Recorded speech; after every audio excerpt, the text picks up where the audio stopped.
Bismillahirrahmanirrahim. Assalamualaikum warahmatullahi wabarakatuh. Bismillahirrahmanirrahim. Alhamdulillahi rabbil alamin. Wabihi nasta'inu ala umurid dunya waddin. Wassalatu wassalamu ala sayyidina wa habibina wa syafi'ina wa qurrata ayunina Muhammadin sallallahu alaihi wasallam wa ashabil kiram wa ali baitil idham wal aimatil a'lam wa khususun lana fi hadzal majalis. Alhamdulillah Rabbi syrah li sadri wa yassir li amri wahlul 'uqdatam min lisani yafqahu qawli. Allahumma la ilma lana illa ma 'allamtana innaka antal alimul hakim wa tub alaina innaka antat tawwabur rahim. La haula wala quwata illa billahil aliyyil azim. Allahumma inni a'udzubika an adilla udalla uzilla uzalla udlima udlama awjal ujal alayya. Bapak Ibu sekalian, para alim, kiai, bunyai, para ustadz, para ustadzah, para guru dan semuanya yang dimuliakan oleh Allah. Alhamdulillah, dalam kesempatan kali ini marilah kita senantiasa bersyukur kepada Allah Subhanahu wa taala, karena Allah Subhanahu wa taala masih memberikan kesempatan kepada kita untuk melakukan amal solih, yaitu yang pertama menuntut ilmu, yang kedua turut serta dalam memikirkan persoalan umat sebagaimana yang disampaikan oleh Ustadz Anwar Sanusi tadi. Kita berharap mudah-mudahan dengan apa yang kita lakukan ini nanti di yaumil akhir kita mendapatkan syafaat dari Rasulullah Sallallahu Alaihi Wasallam. Allahumma amin. Karena bagi kaum muslimin yang mereka hanya mengurusi urusan dirinya sendiri tanpa turut serta dalam mengurusi urusan kaum muslimin yang lain, itu kata beliau tidak termasuk golongan kami. Man asbaha walam yahtamma bi amril muslimin falaisa minhum, kata Rasulullah begitu. Barang siapa yang berpagi-pagi tidak punya greget di dalam pikirannya untuk mengurusi urusan kaum muslimin, maka mereka itu sebenarnya bukan bagian dari kaum muslimin. Nah, oleh karena itu sekali lagi kita berharap mudah-mudahan dengan kehadiran kita di sini yang hadir dalam dialog Muharram ya. Dialog Muharram ini betul-betul oleh Allah Subhanahu wa taala nanti kita dimasukkan ke dalam golongan kaum muslimin yang juga mendapatkan syafaatul udmah dari Rasulullah sallallahu alaihi wasallam. Yang kedua, juga sebagaimana yang disampaikan oleh Ustaz Anwar tadi, mudah-mudahan dengan kedatangan kita ke sini itu kita mendapatkan pahala yang besar, karena bagaimanapun orang yang menuntut ilmu dalam rangka untuk menghidupkan Islam itu tidak ada ganjaran selain dari ganjaran surga. Bapak-bapak, ibu-ibu sekalian rahimakumullah, dalam kesempatan kali ini saya diminta untuk menyampaikan materi yang kedua tentang hijrah dan ukhuwah ya. Nah, monggo bisa supaya gampang untuk melihat apa yang saya sampaikan, saya menggunakan PowerPoint. Bil hijrati, hendaknya engkau berhijrah. Fa innahu la mislalaha, karena berhijrah itu pahalanya nggak ada yang membandingi. Karena pahalanya itu nggak ada yang membandingi. Artinya orang yang berhijrah itu pahalanya tak terbatas. Karena apa? Ya, orang yang berhijrah itu kalau menurut penjelasan Ustadz Anwar tadi, intiqalu minal ardi ila ardin akharin, berpindah dari satu bumi ke bumi yang lain. Atau kalau secara khusus bisa diartikan bahwa keluar dari darul kufur menuju darul Islam. Nah, konsekuensi dari berpindah ini itu banyak sekali. Harus meninggalkan kampung halamannya, harus meninggalkan kebiasaan-kebiasaan lamanya, harus meninggalkan saudara-saudara terdekatnya, harus bahkan meninggalkan hartanya. Belum lagi ketika di perjalanan, yang dipertaruhkan adalah keselamatan dan nyawanya. Nah, oleh karena itu maka benar sekali apa yang disampaikan oleh Rasulullah SAW bahwa pahala dari surga itu tidak terbatas. Karena konsekuensinya seperti apa yang disebutkan tadi itu. Nah, di samping juga ada keutamaan-keutamaan yang lain. Akan diampuni dosanya. Kemudian akan dilipat gandakan rizkinya. Akan dibalas dengan balasan surga dan seterusnya dan seterusnya. Nah, oleh karena itu bagi kaum muslimin hijrah itu memiliki hukum wajib, hukum sunnah maupun hukum haram. Bahkan ada yang mubah. Nah, kapan hijrah itu hukumnya wajib? Manakala kita tidak memiliki kemampuan atau ketika dalam kondisi lemah, maka kita harus berhijrah. Karena kalau tidak berhijrah nanti dianggap sebagai orang yang bermaksiat. Kapan hijrah itu menjadi haram? Ketika seseorang itu memiliki kemampuan untuk merubah daerah itu menjadi yang lebih baik, menjadi yang diinginkan oleh Islam. Maka haram bagi orang tersebut untuk berhijrah.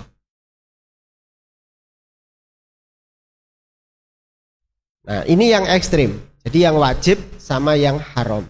Sementara yang sunnah itu adalah bagi orang-orang yang dia tidak mendapatkan gangguan, sekalipun di situ dia juga tidak bisa mempengaruhi banyak orang. Tapi dia tidak mengalami gangguan. Kenapa? Ya karena mungkin dia syarif, orang yang mulia di situ.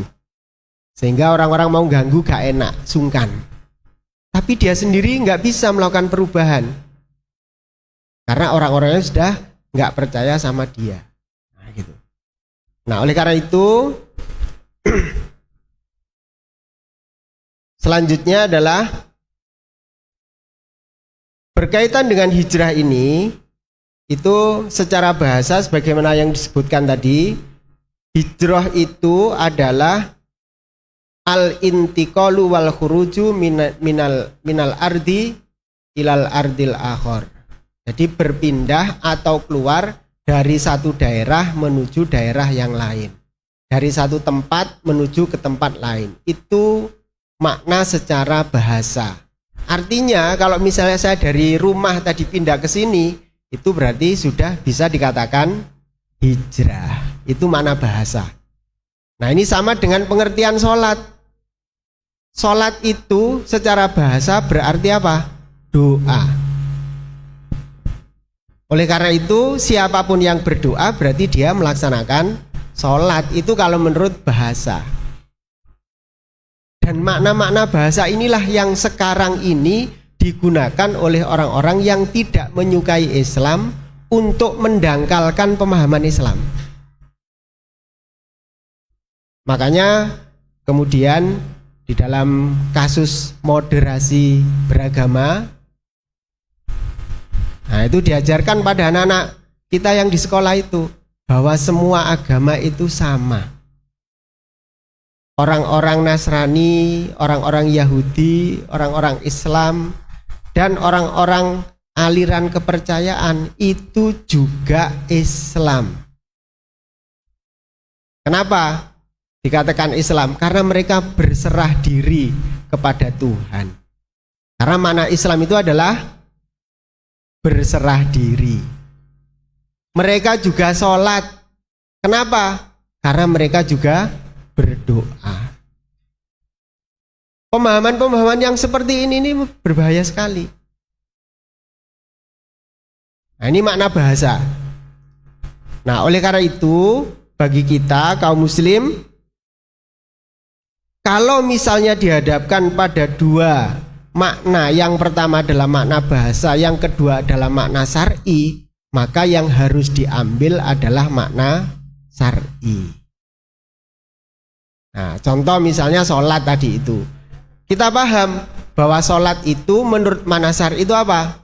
Adalah perbuatan yang dimulai dengan takbiratul ihram dan diakhiri dengan salam. Itulah sholat. Nah, makanya sekarang itu ditampilkan itu di TikTok, di Instagram, di Facebook. Kita ditampilkan itu tampilan-tampilan. Nih loh, lihatin. Orang-orang dulu itu juga sholat, lihatin. Ada rukuknya, ada sujudnya. Ajaran-ajaran Yahudi itu juga begitu, sama. Ada rukuknya, ada sujudnya. Cuman berbeda model saja dengan Islam. Mereka sama-sama turunan dari Nabi Ibrahim, diambil ke atas. Nah itu. Nah, oleh karena itu, maka umat Islam ya jangan terlalu merasa benar sendiri. Nah, padahal Allah Subhanahu wa taala dalam Quran jelas-jelas menyatakan bahwa agama yang benar di sisi Allah itu adalah Islam. Inna dina indallahil Islam. Nah ini. Itu dari sisi bahasa. Oleh karena itu, kalau misalnya ada orang yang memaknai definisi-definisi agama ini dengan mengambil hanya sebatas definisi agama, definisi bahasa, maka bisa dipastikan bahwa ini merupakan pendangkalan pemahaman terhadap Islam untuk mengaburkan ajaran Islam itu. Nah, oleh karena itu, maka selanjutnya perlu kita memahami bagaimana Islam itu memberikan definisi terhadap satu kosa kata, satu perbuatan, dan satu tindakan. Nah, kemudian yang kedua kita masuk pada definisi syar'i tentang hijrah. Apa definisi syar'i tentang hijrah? Nah, di sini Izzuddin bin Abdussalam menyatakan al-hijratu hijrotani. Hijrah itu ada dua. Yang pertama itu adalah hijratul auton, yaitu hijrah meninggalkan negeri, meninggalkan tempat dia berasal. Kemudian yang kedua hijratul ismi wal udwan. Jadi hijrah dengan meninggalkan dosa dan pelanggaran-pelanggaran syariah. Nah, itu yang dimaksud dengan hijrah. Nah, sekarang misalnya kita bisa melihat dari definisi ini, hijrah yang kedua, hijratul ismi wal udwan, itu adalah hijrah dalam rangka untuk meninggalkan pelanggaran-pelanggaran syariah dan meninggalkan dosa. Nah, kalau yang ini banyak dalam kehidupan sehari-hari kita lihat. Artis, kita lihat banyak yang sekarang berhijrah, membentuk komunitas hijab misalnya, komunitas pelawak yang hijrah, komunitas, apalagi saya kurang sering nonton dunia artis soalnya, jadi kurang begitu mengetahui. Nah, dari banyak melakukan dosa berpindah pada kegiatan-kegiatan yang meninggalkan dosa. Komunitas anti riba, nah, di karangan para pengusaha. Nah, ini yang agak berat gitu. Preman tobat, Nah, misalnya itu juga hijrah dari melakukan dosa dan juga melakukan pelanggaran-pelanggaran terhadap syariah. Nah, sementara itu juga masih banyak yang seperti dari kalangan orang-orang yang dari pesantren misalnya, itu justru hijrahnya kebalikannya gitu. Neng pesantrennya serowegep, bareng begitu pulang itu hijrah tangine kawanen, gak sholat jamaah dan seterusnya. Nah, itu justru sebaliknya.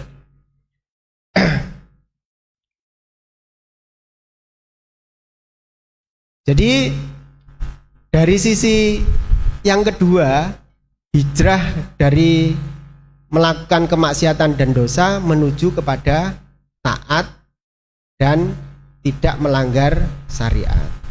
Kenapa sih kita ini kok harus taat gitu? Kenapa kita ini harus taat?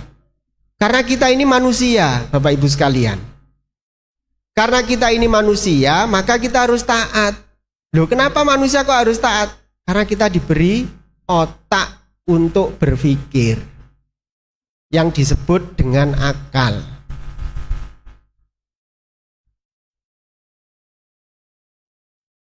Nah, kalau hewan gimana? Hewan tidak. Hewan punya otak tapi tidak punya akal.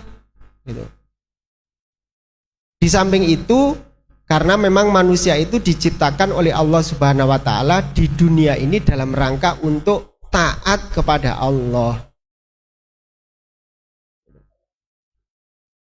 Makanya diberikan akal untuk bisa memikirkan apa yang ada di alam semesta ini, apa yang ada di dalam dirinya sendiri maupun di lingkungannya.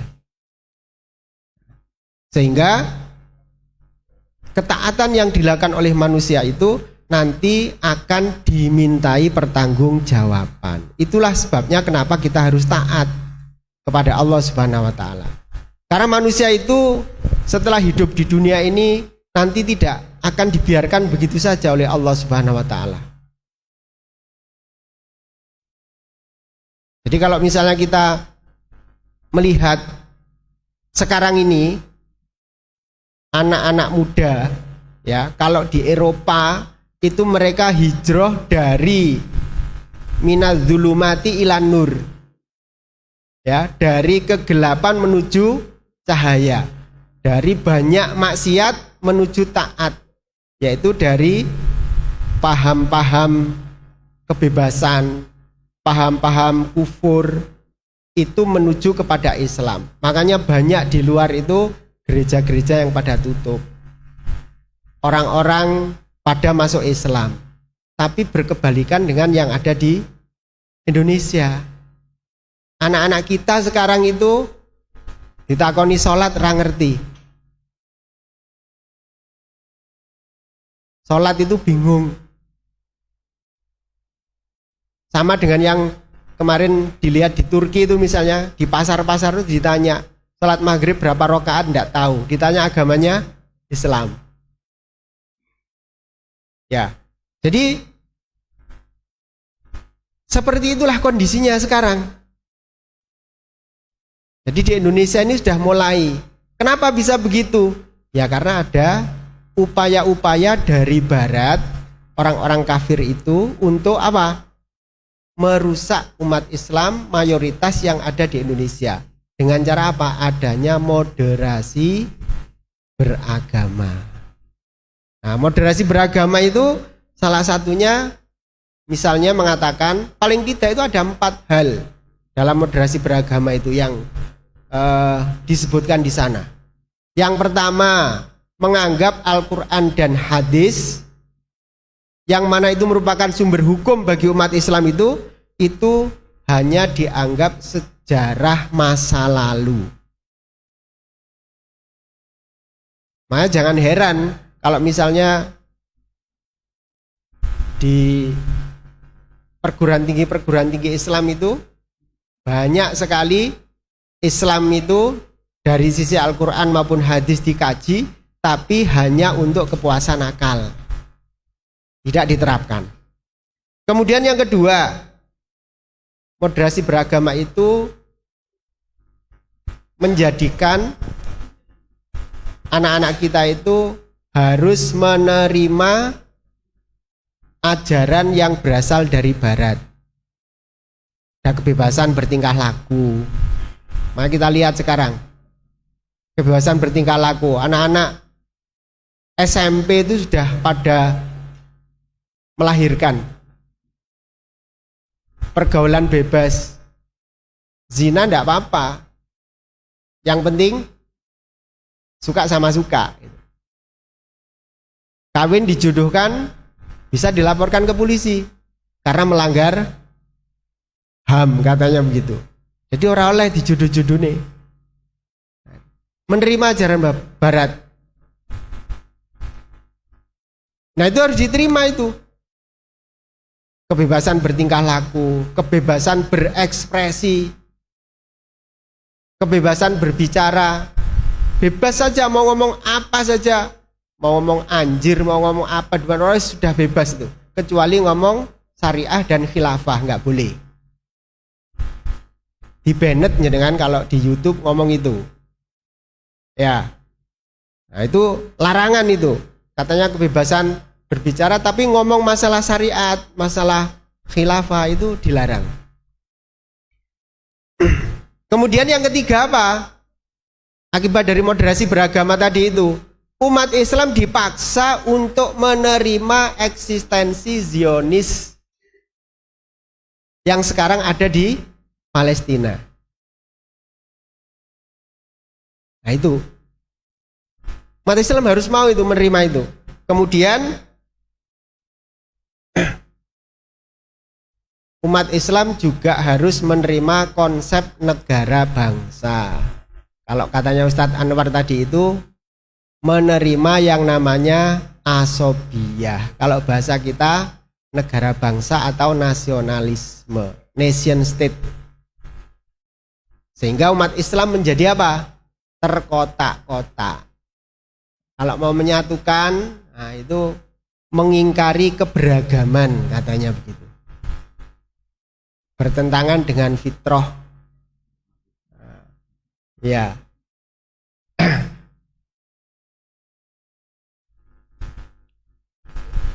Itulah kondisi sekarang. Nah, makanya kaum muslim itu harus hijrah. Harus hijrah. Hijrah dari akidah kufur minadzulumati ilan nur. Dari mabda selain Islam menuju mabda Islam. Dari ideologi selain Islam menuju kepada ideologi Islam. Nah sekarang kita itu dari mayoritas kaum muslimin itu sudah gak ngerti ideologi Islam itu seperti apa. Karena apa? Kebanyakan dari kaum muslimin itu menganut ideologi kapitalisme, menganut ideologi sosialisme atau komunisme. Ideologi komunisme itu ideologi yang tidak percaya kepada Tuhan, tidak percaya kepada agama. Alam semesta ini ada dengan sendirinya. Makanya kalau misalnya dulu kita pernah sekolah, teori-teori itu ada yang namanya generatio spontania. Jadi makhluk hidup itu ada dengan sendirinya. Ada hukum kekekalan energi. Bahwa energi itu kekal, tidak bisa diciptakan dan tidak bisa dimusnahkan. Semua berproses secara alami dari materi, oleh materi, untuk materi.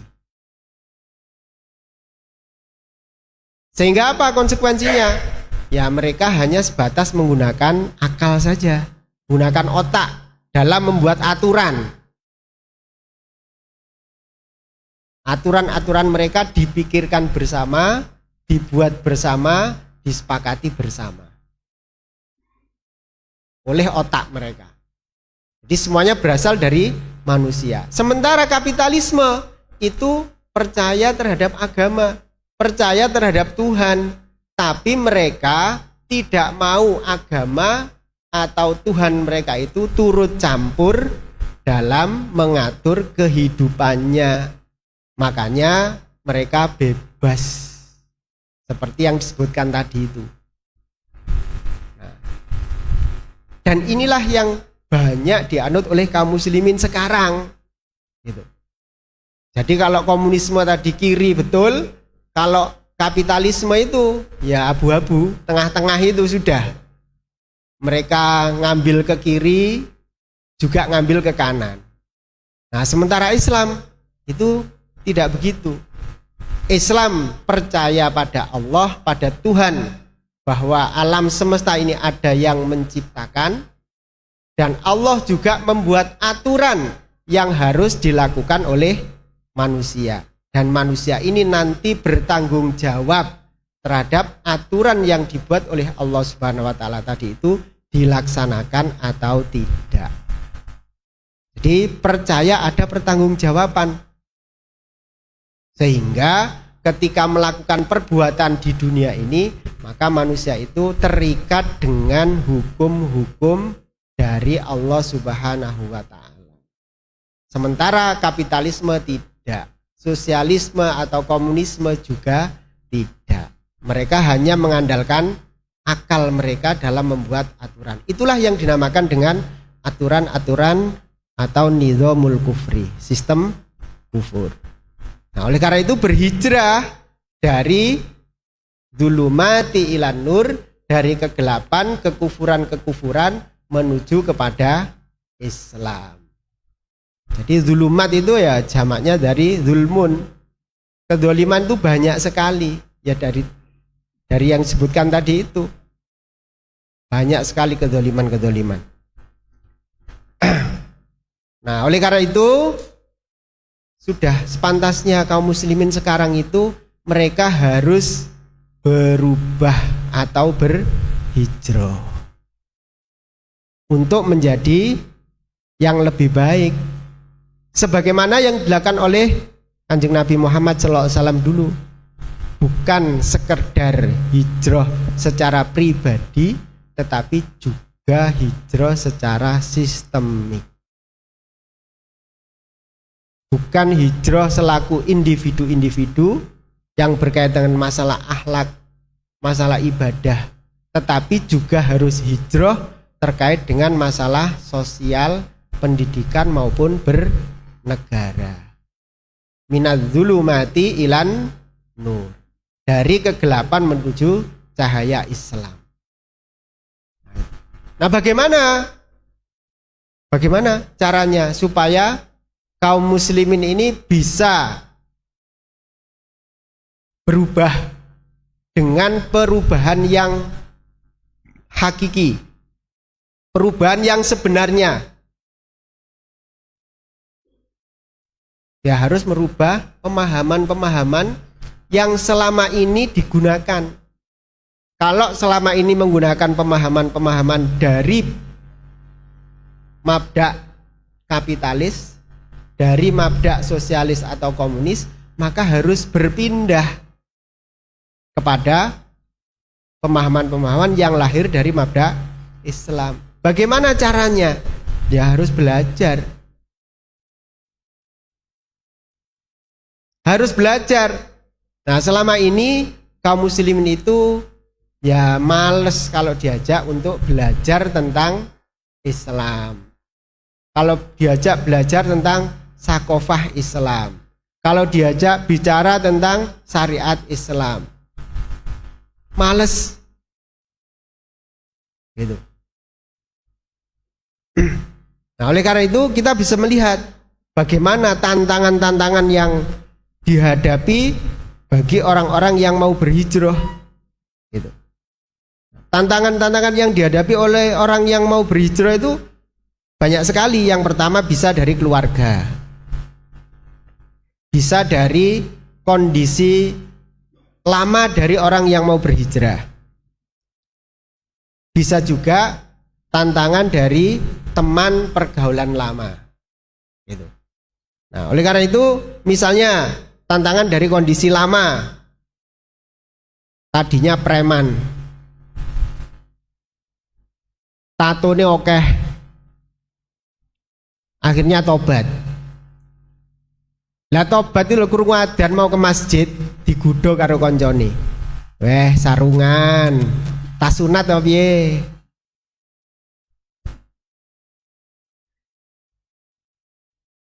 Sarungan, salat saiki, pengen mlebu surga. Dosamu iku lho wis akeh, gak cukup. Nah, jadi hijrah dari kondisi lama itu tantangannya seperti itu. Makanya kalau misalnya yang tadinya bekerja dengan sistem ribawi, bekerja dengan sistem yang tidak islami, maka dia harus meninggalkan itu semua.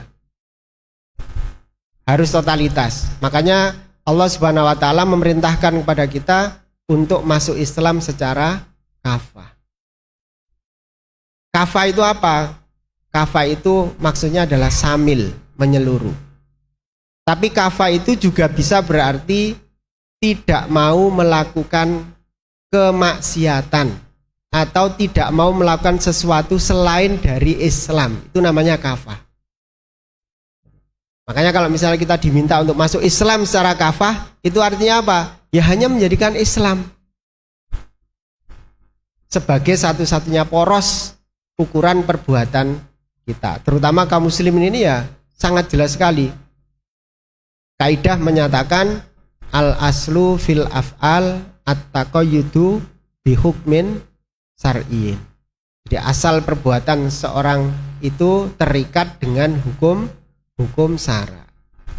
Nah, makanya bagi seorang muslim yang ngambil sebagian kemudian meninggalkan sebagian, ya itu ya pengen mlebu neraka, ya pengen mlebu surga.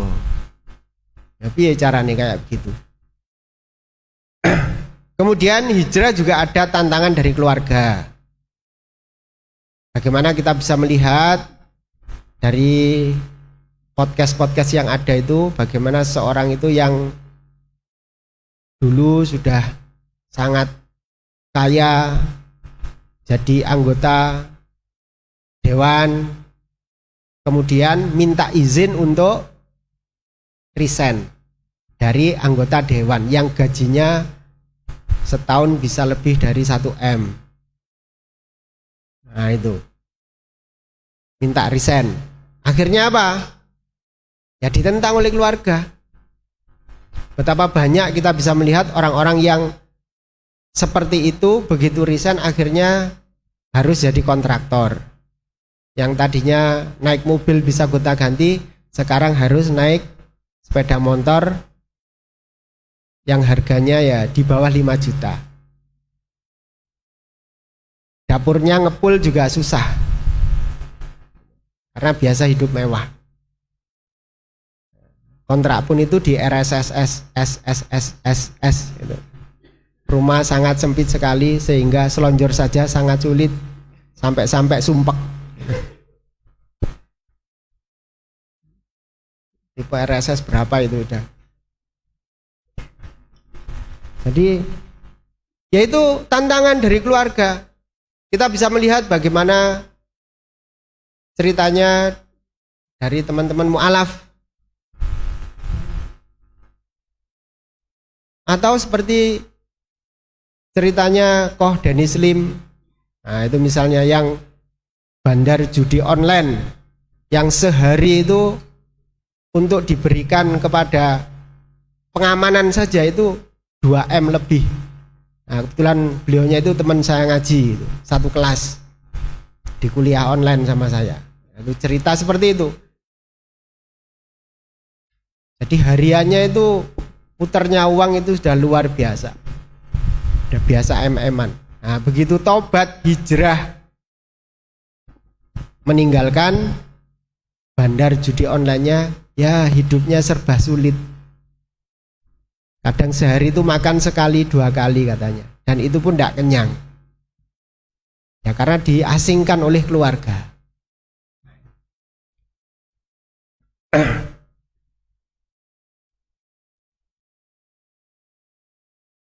Dan masih banyak yang lain. Nah, oleh karena itu bagi Bapak Ibu sekalian yang punya teman, keluarga atau apa, maka jika mendapati seseorang itu berhijrah kepada Islam, maka harus dipastikan dua hal. Satu, harus mau ngaji.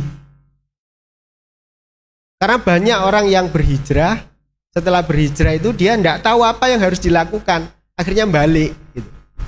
Nah, makanya harus ngaji. Harus ngaji. Belajar Islam yang benar. Ada mu'alaf masuk Islam, tapi hanya masuk Islam saja, setelah itu gak ngaji, balik mana gitu. Tetap aja sebagai seorang muslim, tapi perilakunya bukan seperti perilakunya seorang muslim. Kemudian yang kedua, kalau sudah berhijrah, itu harus cari teman pergaulan yang baik.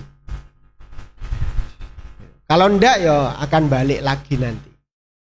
Makanya kalau misalnya ada orang yang berhijrah itu ya harus kita openi seperti itu. Harus mau diajak ngaji, kemudian harus berteman dengan teman-teman yang baik, atau dalam bahasa kita itu kultur yang baik. Nah ini. Karena apa? Karena orang itu dalam melakukan maksiat itu kan ada dua sebenarnya, maksiat kultur dan maksiat sistem. Gitu. Maksiat kultur itu ya maksiat kebiasaan kita ini. Setiap hari mesoan, kadang gak sholat, gibah. Itu kultur, itu kebiasaan-kebiasaan harian kita. Tapi ada juga maksiat sistem. Nah, siapa yang melakukan maksiat sistem itu? Yang melakukan maksiat sistem dia para pemilik kekuasaan. Nah, mereka bisa melakukan maksiat secara sistemik. Contoh misalnya ada undang-undang yang melarang petani membuat benih sendiri. Tidak boleh petani itu bikin benih sendiri, harus beli. Itu ada undang-undangnya. Melegalkan hotel-hotel penginapan untuk ditempati oleh siapa saja. Dan seterusnya, masih banyak aturan-aturan yang lain, termasuk riba perbankan. Nah, itu adalah maksiat yang bersifat sistemik. Nah, ini adalah kategori hijrah yang kedua. Hijrah dari melakukan dosa dan meninggalkan syariat. Nah, sedangkan yang pertama, hijrah meninggalkan tempat tinggal atau meninggalkan negeri dia berasal menuju kepada negeri yang lain. Ini sebagaimana yang dilakukan oleh Rasulullah SAW. Nah, kalau sekarang ini kita ini mau hijrah kemana? Karena di dunia ini sampai sekarang belum ada yang namanya Darul Islam, atau negara yang 100% itu menerapkan Islam. Makanya kita ini harus mengupayakan negeri kita ini menjadi negeri yang baldatun thayyibatun warobun ghafur. Negeri yang semuanya diatur dengan aturan-aturan Allah Subhanahu wa ta'ala. Sebagaimana hijrah yang dilakukan oleh Nabi sallallahu alaihi wasallam. Jadi Nabi SAW hijrah itu bukan karena sekedar ada ancaman di Mekah, tidak. Tetapi karena hijrahnya itu adalah dalam rangka untuk himayatul dakwah, himayatul Islam, watatbiku ahkamil Islam. Jadi untuk menjaga Islam, untuk melindungi Islam, dan untuk menerapkan hukum-hukum Islam sebagai apa? Rahmatan lil alamin. Jadi semuanya itu dipersiapkan oleh Nabi sallallahu alaihi wasallam.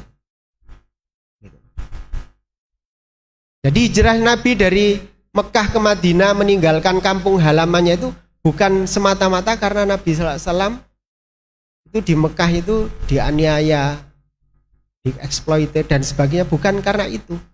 Tetapi karena beliau sudah mendapatkan jaminan dari orang-orang Yasrib yang bersedia untuk menyerahkan kekuasaan kepada Islam.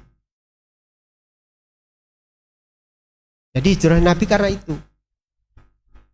dalam rangka untuk tatbiqul ahkamil Islam. Nah, dengan hijrahnya Nabi itu, maka akhirnya umat Islam memiliki pelindung. Umat Islam memiliki tempat tinggal. Umat Islam memiliki kebebasan untuk melakukan peribadatan. Umat Islam juga memiliki otoritas untuk mengatur dirinya sendiri. Tidak seperti sekarang, umat Islam itu sebagaimana diceritakan oleh Ustaz Anwar tadi itu, sangat bergantung dengan Amerika. Padahal Allah Subhanahu wa ta'ala mengharamkan umat Islam itu untuk menyerahkan urusannya kepada orang-orang kafir. Wala yaj'alallahu lil kafirina 'alal mu'minina sabila. Ya, jadi tidak boleh kaum muslimin itu memberikan jalan kepada orang-orang kafir untuk menguasai orang-orang mukmin. Tidak boleh. Sebagaimana yang dilakukan oleh negara-negara Arab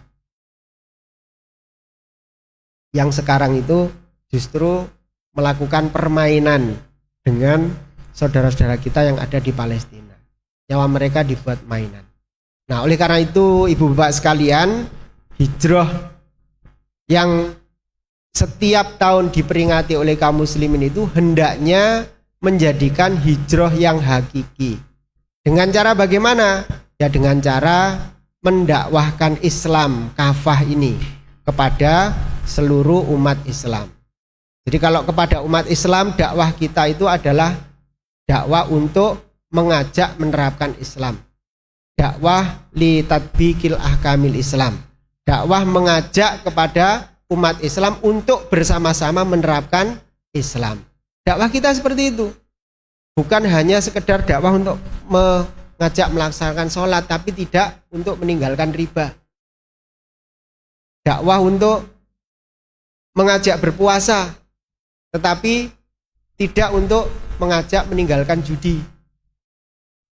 Dakwah untuk melaksanakan ibadah haji, tetapi kita memberikan kebebasan-kebebasan dengan adanya prostitusi. Jadi harus kafah. Oleh karena itu hijrahnya itu harus kafah. Nah, oleh karena itu dakwah kita kepada kaum muslimin sekali lagi mengajak mereka untuk bersama-sama dengan kaum muslimin yang lain untuk menerapkan hukum-hukum Allah. Litatbiqil ahkamillah, litatbiqi ahkamil Islam. Nah, sementara kepada orang-orang yang belum muslim, dakwah kita adalah mengajak mereka untuk masuk Islam. Sebagaimana yang dilakukan oleh seperti Pak Zakir Naik kemarin di Malang. Para pendeta-pendeta itu diajak untuk debat supaya apa? Mereka masuk Islam. Yang dilakukan oleh Zuma di YouTube itu, debat seperti itu. Itu dalam rangka untuk mengajak orang kafir masuk Islam. Nah, itulah dakwah yang harus kita lakukan. Nah, dalam berdakwah ini yang kita lakukan adalah amar ma'ruf nahi mungkar. Tidak boleh menggunakan kekuatan fisik. Makanya kaum muslimin dalam melakukan dakwah ini, dakwah amar ma'ruf nahi mungkar, jika melihat kemungkaran ya kalau nggak bisa dengan kekuatannya untuk merubah ya dengan ngomong. Kalau ngomong saja nggak berani ya harus diam atau tidak melakukan. Bentuknya dalam bahasa kita sekarang itu yang boikot gitu. Kalau ada sesuatu yang tidak sesuai dengan Islam. sebatas manis tatoa ya, sebatas kemampuannya. Jadi itulah dakwah yang harus kita lakukan. Nah, dengan demikian maka nanti akan terwujud persaudaraan kaum muslimin yang tidak tersekat-sekat oleh nation tadi itu. Karena apa? Tuhannya satu, Allah. Kemudian kitabnya satu, pedomannya satu. Hukum yang diterapkan juga satu. Dan sistem kenegaraan juga satu. Nah, ini yang harus dilakukan oleh kaum muslim. Nah, oleh karena itu jangan bosen-bosen kita ini untuk terus berupaya untuk berhijrah menuju hijrah yang hakiki. Dengan cara apa? Ya mengkaji Islam yang sebenarnya, yang tidak mengkaji Islam yang tidak menyebabkan terkotak-kotak atau terpecah-pecah. Jo sidik-sidik ning kaum muslimin ngomong kafir, jo sidik-sidik ning kaum muslimin ngomong bid'ah, ojo sidik-sidik ning kaum muslimin ngomong neraka. Tapi bagaimana kita bisa mengkaji Islam ini dengan kajian yang bisa mempersatukan kaum muslimin untuk bisa bersama-sama menerapkan hukum Allah di bawah naungan daulah Islam yang menerapkan Islam secara kafah. Juga bukan sebagaimana yang diajarkan oleh Islam Nusantara yang menekankan seperti kebebasan-kebebasan tadi itu, tidak pede dengan Islam yang ada. Jadi itulah yang mungkin bisa disampaikan dalam kesempatan kali ini. Oleh karena itu, Bapak Ibu sekalian, kita tidak bosan-bosan karena sebagaimana yang disampaikan oleh Ustaz Anwar tadi, bahwa kita hidup ini dalam rangka untuk kembali ke surga, balik tengarsane Gusti Allah. Nah, untuk bisa kembali kepada Allah, maka kita harus mati dulu. Makanya kita tidak perlu takut mati, karena kul innal mautal ladzi tafirruna minhu fa innahu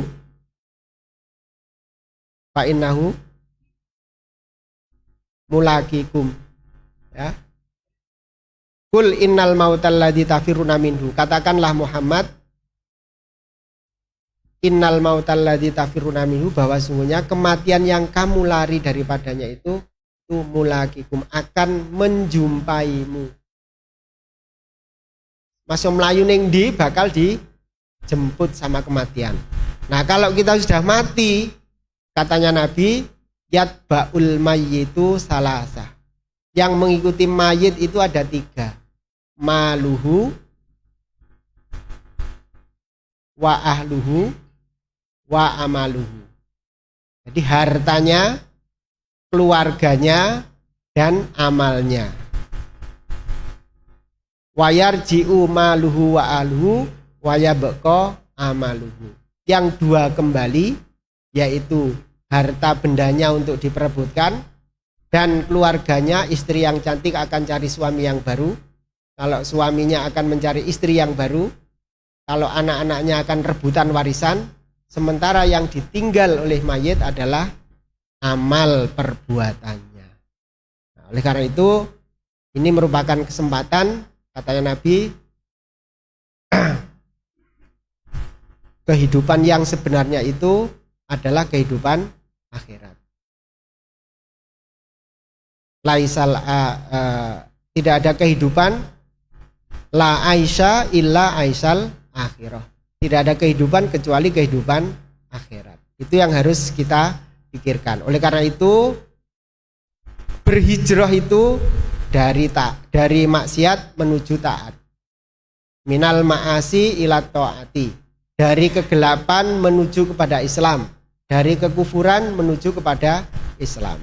Jangan separuh-separuh dalam berhijrah. Hijrah harus total. Hijrah harus mengikuti ittiba sebagaimana apa yang dilakukan oleh Nabi Muhammad Sallallahu Alaihi Wasallam dalam rangka untuk apa? Izzul Islam wal Muslimin, dalam rangka untuk memuliakan Islam dan kaum muslimin. Takbir. Assalamualaikum warahmatullahi wabarakatuh.